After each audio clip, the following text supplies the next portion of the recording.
Bonjour la famille, c'est encore une joie pour nous de vous retrouver. C'est Joël et Emmanuel de Family First. Que la grâce et la paix de Dieu soient avec vous. C'est un grand plaisir de vous retrouver dans votre capsule Zoé, vie abondante en Christ. Alors on va continuer sur notre thème, la restauration de la famille. On a commencé sur notre 5e élément qui est sur la délivrance. On vous a parlé qu'on va parler en 3 catégories. La première catégorie, c'était la délivrance du corps. Aujourd'hui, on va entamer la délivrance de l'âme. Je vous propose d'abord de lire la parole de Dieu qui dit ceci. L'Éternel Dieu forma l'homme de la poussière de la terre. Il souffla dans ses narines un souffle de vie et l'homme devint un être vivant. Amen. C'est dans Genèse 2:7. Alors, qu'est-ce qu'est l'âme? L'âme, c'est le souffle de vie que l'Éternel nous donne quand nous venons sur terre. L'âme, c'est là où résident nos affections. C'est l'âme, là où résident, en fait, nos désirs. L'âme, c'est là où résident, en fait, nos émotions. C'est l'âme où réside notre volonté. En fait, l'âme, c'est vraiment le cœur de tout ce que nous pouvons imaginer qui est surnaturel. C'est à travers l'âme que nous pouvons ressentir de la jalousie, ressentir de l'amertume, ressentir de la tristesse. Alors c'est très important de sauver notre âme, de délivrer notre âme. C'est bien pour ça que Jésus est venu, n'est-ce pas? Amen, exactement. C'est pour cela que Jésus est venu, pour sauver les âmes. Et on voit dans la parole de Dieu, dans Matthieu 16:26, qui dit que servirait-il à un homme de gagner le monde s'il perdrait son âme? Donc c'est pour les âmes que le Seigneur est venu. Comme on a dit la dernière fois, ce corps est corruptible et ne va pas aller avec nous lorsque le Seigneur va venir nous reprendre, parce qu'il va nous revêtir d'un corps incorruptible. Alors l'âme, par contre, le Seigneur est venu parce que c'est son souffle, ça a été souillé avec le péché. Et c'est pour cela que maintenant le Seigneur est venu pour nous racheter, pour nous pardonner bien sûr de nos péchés, mais pour restaurer notre âme. C'est pour cela que ça prend la délivrance. Alors, on va parler de comment délivrer notre âme. C'est justement d'abord par la foi. Est-ce que tu crois dans ce que Jésus a accompli à la croix, que c'est pour restaurer ton âme? On voit dans la parole, dans 1 Pierre 1:9, ça dit, parce que vous obtiendrez le salut de vos âmes pour prix de votre foi. Amen. Donc, lorsque tu as cru, tu as eu la foi de recevoir Jésus-Christ comme Seigneur et Sauveur, déjà tu es délivré par ton salut. Amen. Amen, amen. Et deuxième chose que nous pouvons dire ici, c'est par rapport à la purification de notre âme. Notre âme peut être souillée de plusieurs façons. Et c'est tellement puissant que même un enfant, un fœtus dans le ventre de sa mère peut être souillé.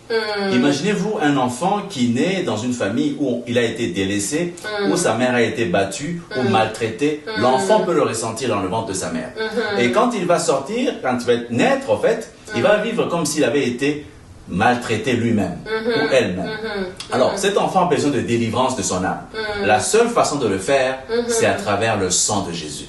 Donc, la prière d'une personne mature spirituellement va permettre ainsi qu'on puisse appliquer le sang de Jésus à travers la foi, comme tu l'as dit, pour que cet enfant soit délivré du mal qui peut l'arranger ou le ranger.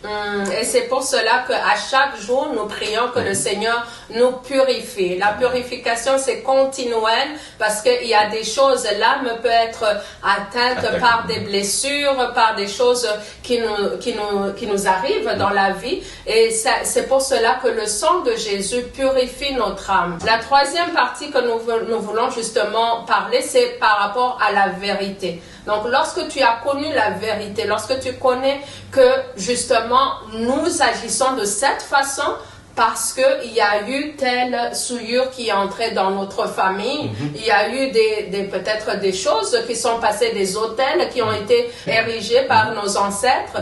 Alors la parole de Dieu, tu connaîtras la vérité t'affranchira. Ça veut dire quoi? Lorsque tu as eu le discernement de ce qui se passe continuellement dans ta famille, tu as eu cette vérité, alors la vérité maintenant va t'amener à connaître comment combattre, comment aller chercher ta délivrance délivrance dans la prière et appliquer le sang de Jésus-Christ pour que ces chaînes soient brisées et que la famille soit restaurée et que ces choses ne puissent plus continuer de génération en génération. Maintenant, vous êtes enfants de Dieu, vous avez l'autorité et le Seigneur nous l'a donné. Maintenant, ces choses doivent arrêter avec vous qui avez connu cette vérité. Amen. Tu dis des choses très importantes parce qu'il y a des gens qui vivent cela comme des victimes.